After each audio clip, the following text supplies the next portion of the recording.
नमस्कार, आप देख रहे हैं बिजनेस आज तक। आपके साथ हूं मैं नेहा बाथम। कारोबार जगत की हर छोटी बड़ी खबर लेकर एक बार फिर से हम हाजिर हैं। शुरुआत बिजनेस टॉप 10 के साथ। फरवरी में रिटेल महंगाई में मामूली गिरावट के साथ 6.44% पर आई महंगाई दर। जनवरी में 6.52% के साथ 3 महीने के उच्चतम स्तर पर रिटेल महंगाई दर। भारतीय रिजर्व बैंक की monetary policy committee member Ashima Goyal ने शेयर बाजार को अडानी मामले में बताया असर। कहा, पहले से ज्यादा मजबूत हुए भारतीय बाजार। सिलिकॉन वैली बैंक के डूबने के बाद आरबीआई ने भारतीय बैंकों और कंपनियों को होने वाला नुकसान का आकलन शुरू किया। एसवीबी में जमा रकम को लेकर मांगा डेटा। सिलिकॉन वैली बैंक के डूबने के बाद हिंडनबर्ग की नीयत पर खड़े हुए सवाल। भारत में अडानी की वित्तीय स्थिति पर खुलासा करने वाले हिंडनबर्ग को नहीं दिखा सिलिकॉन वैली बैंक। सीआईआई के प्रेसिडेंट संजीव बजाज ने ब्याज दरों में बढ़ोतरी रुकने पर निजी निवेश को बढ़ने का जताया भरोसा। कहा, आरबीआई अगर बढ़ोतरी पर ब्रेक लगाती है तो बढ़ेगा निजी निवेश। जोरदार वापसी के रास्ते पर चलते हुए गौतम अडानी ने नेटवर्क बढ़कर $57 अरब हुई। अमीरों की लिस्ट में एक पायदान खिसककर अंबानी 12वें स्थान पर पहुंचे। ऊंचे लेन देन के 68,000 मामलों में इलेक्ट्रॉनिकली वेरीफाई करेगा आयकर विभाग। 2019-20 में रिटर्न और ट्रांजैक्शन का मेल न होने से आयकर विभाग ने उठाया कदम।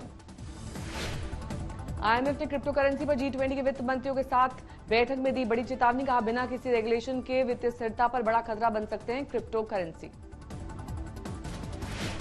वेस्टिस प्राइम ने लॉन्च किया health supplement concentrated mineral drops. खनिज पदार्थों से लैस खारे पानी की सबसे बड़ी झील यूटा लेक से पानी से बनाया गया है ये सप्लीमेंट।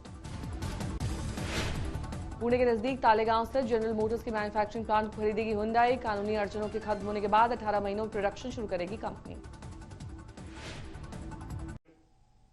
फरवरी में महंगाई दर से लोगों को थोड़ी सी राहत जरूर मिली है, लेकिन ये अभी भी आरबीआई की तय की गई ऊपरी सीमा से ज्यादा है। ऐसे में मुमकिन है कि ब्याज दरों में बढ़ोतरी के सिलसिले पर फिलहाल ब्रेक नहीं लगेगा। इससे ग्रोथ पर असर पड़ने की आशंका है।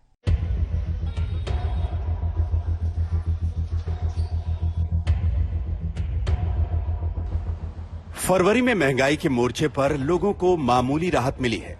जनवरी के मुकाबले इसमें आई मामूली कमी के बावजूद ये रिजर्व बैंक ऑफ इंडिया के कंफर्ट जोन से अभी ऊपर बनी हुई है। आंकड़ों के मुताबिक फरवरी महीने में रिटेल महंगाई घटकर 6.44% पर आ गई थी।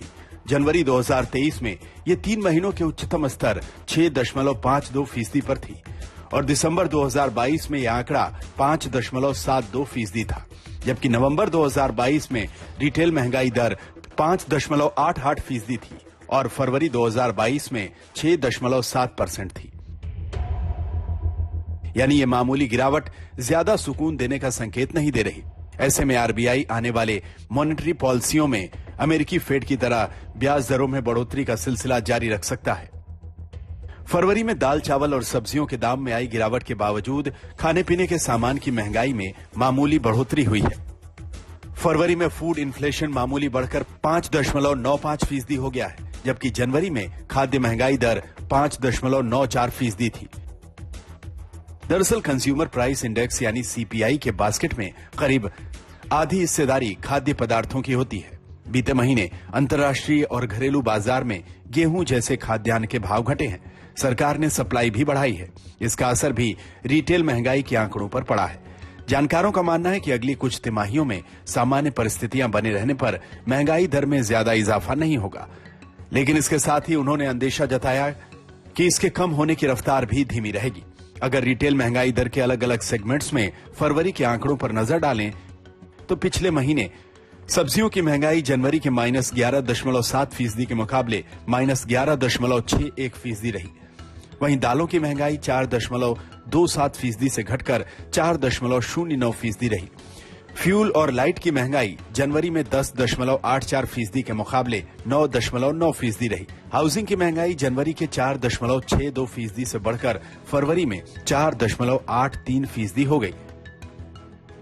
ऐसे में समझा जा सकता है कि पॉलिसी मेकर्स के लिए महंगाई अभी भी मुश्किल का सबब बनी हुई है। इसे कंट्रोल किए बिना ग्रोथ को रफ्तार देना भी बड़ी चुनौती साबित होगा। आदित्य केराना, आज तक। बिजनेस आज तक में मेरे साथ अभी के लिए बस इतना ही। देश और दुनिया की तमाम खबरों के लिए आप देखते रहिए आज तक HD।